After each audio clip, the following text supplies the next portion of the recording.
سلام دوستان، امیدوارم که حالتون خوب باشه. امروز میخوام در مورد نحوه جمع بستن کلمات در زبان فارسی صحبت کنم.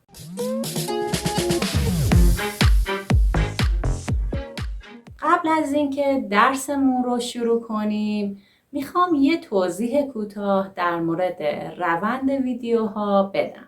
دوستایی که تو این کانال عضو هستن همشون انگلیسی زبان نیستن یا انگلیسی رو در حد خیلی خوب و کامل بلد نیستن.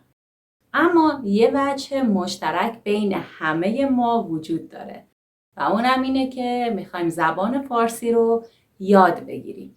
برای همین تصمیم گرفتم روند ویدیوها رو یک کوچولو تغییر بدم. به این صورت که توی ویدیوها فارسی صحبت میکنم اما زیرنویس انگلیسی و فارسی رو حتما داریم. به این ترتیب بچه هایی که زبان انگلیسی خیلی قوی هم ندارن میتونن از طریق ترجمه ماشینی یا ترجمه اتوماتیک یوتیوب ویدیوها رو به زبان مادری خودشون ترجمه کنن. شاید اینطوری بتونن استفاده بیشتری از ویدیوها ببرن. باز هم برای این ویدیو هم یه فایل PDF درست کردم به همراه یک کویز یا یه آزمون کوتاه و داخل کانال تلگرام قرار دادم. توی این PDF همه آنچه که توی درس امروز میگیم گذاشتم. لینک کانال تلگرام رو توی توضیحات گذاشتم. میتونید برید و عضو بشین و PDF رو دانلود کنید. خب بریم سراغ درس. جمع بستن اسمهای مفرد.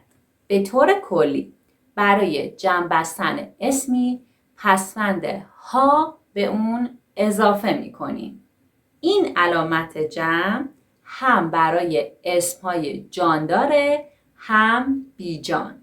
در فارسی گفتاری پسوند ها پس از حرف صامت به آ تبدیل میشه.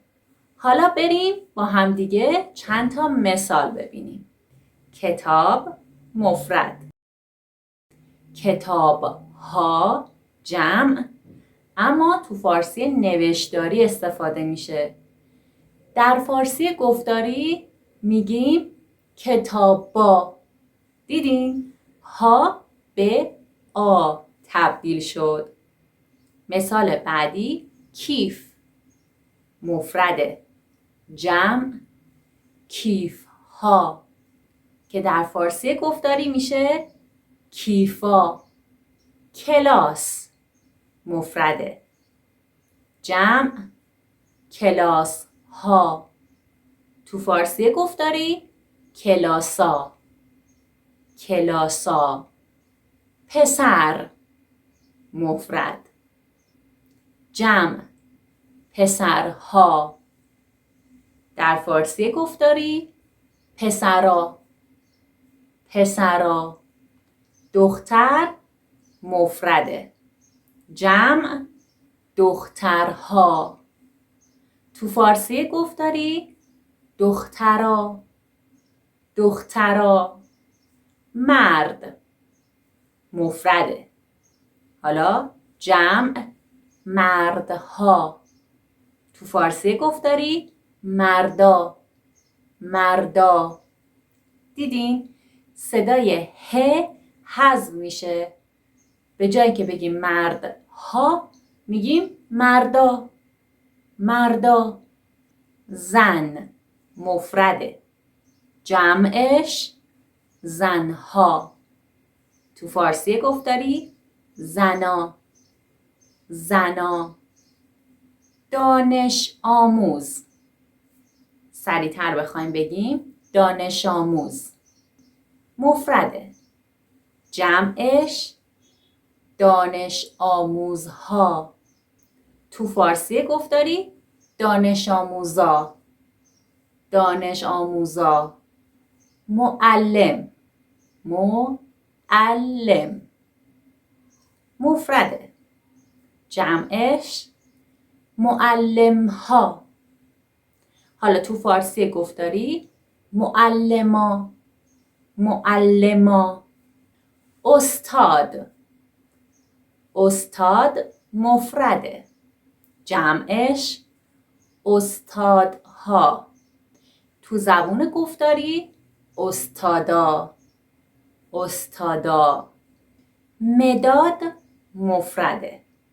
جمعش مدادها. تو فارسی گفتاری مدادا. مدادا. خودکار مفرده.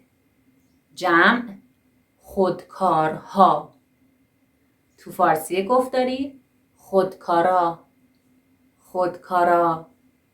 چیز مفرده. جمعش چیزها. حالا تو فارسی گفتاری چیزا. چیزا. مثال بعدی. کارمند مفرده. جمع کارمندها. فارسی گفتاری کارمندا. کارمندا. رئیس. رئیس مفرده. حالا جمعش رئیس ها.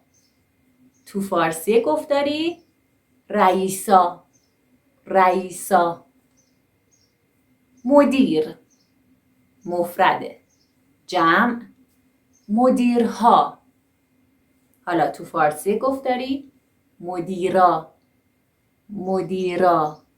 یکی دیگه از پسوندهای جمع پرکاربرد آن هست که برای اسمهای جاندار استفاده میشه.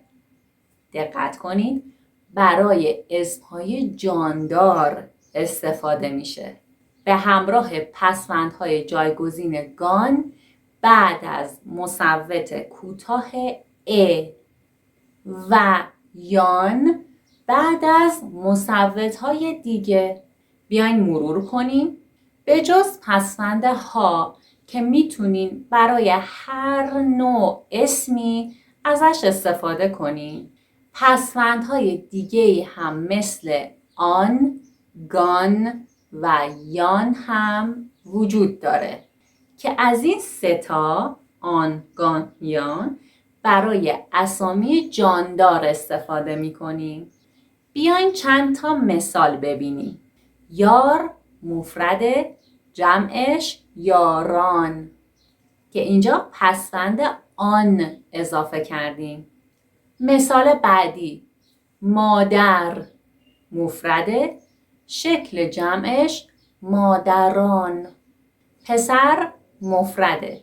جمعش پسران. حالا مثال برای پسوند گان.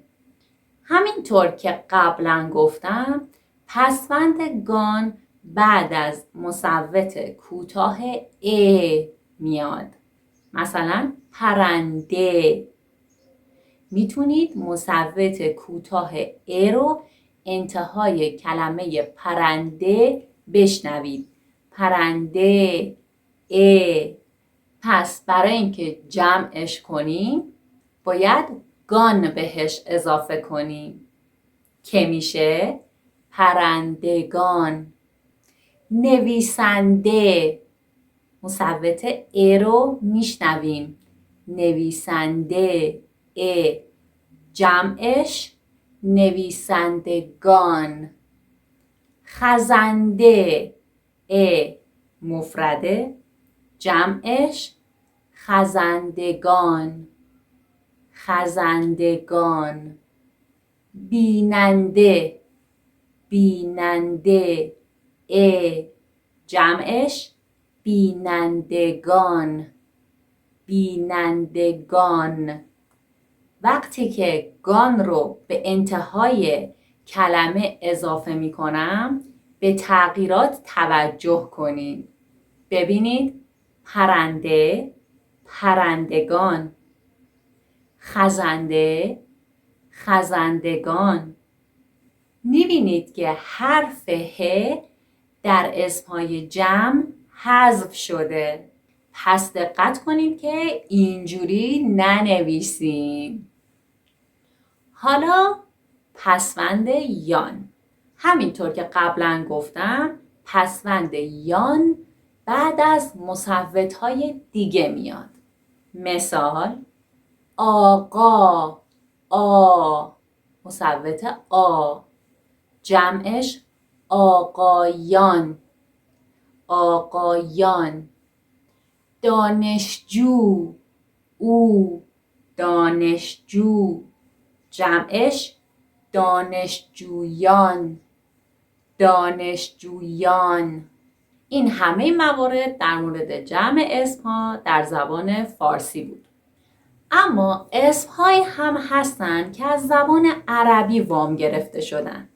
بنابراین ممکنه اسمهای جمعی هم ببینی که از زبان عربی وارد فارسی شدن. مثل معلمین. یه و نون نشانه جمعی هست که از زبان عربی وارد فارسی شده و ممکنه شما این کلمه رو هم بشنوید، معلمین، که مترادف معلم‌ها یا معلمان هم هست. اما بهتره که از این نشانه‌های جمع استفاده نکنید، همون معلم‌ها و معلمان رو به کار ببرید. ولی بهتره که اینا رو هم بدونید، چون احتمال اینکه تو فارسی گفتاری و روزمره بشنوید خیلی زیاده. مورد بعدی که باز از زبان عربی وارد فارسی شده جمع مکسر هستش که متاسفانه هیچ قانونی برای این نوع جمع وجود نداره و فقط باید اونا رو حفظ کنیم. بیاین چند تا جمع مکسر رو ببینیم تا بهتر متوجه بشین. اسم مفرده، اسامی جمعه، مسجد مفرده، مساجد جمع، عالم مفرده، علما جمعه، استاد مفرده، اساتید جمعه، شعر مفرده، اشعار جمعه، شاعر مفرده، شعرا جمعه. دیدین؟ هیچ قانونی براشون نبود و کلاً کلمه تغییر میکرد، شکلش عوض میشد. و خبر خوب اینه که میتونید از شکل‌های دیگه برای جمع بستنشون استفاده کنید. و خبر خوب دیگه هم اینه که میتونید همه نوع اسمهای مفرد رو با پسوند ها جمع ببندین. هیچ محدودیتی نداره که جان داره یا بی جانه. همین این بود از موضوع جمع در زبان فارسی. اگر بازم سوالی دارین میتونین تو بخش نظرات ازم بپرسین. لطفاً یادتون نره که ویدیو رو لایک کنین و کانال رو سابسکرایب کنین. خب حالا نوبت شماست. خودتون رو با این امتحانی که انتهای ویدیو میذارم تست کنین. خداحافظ.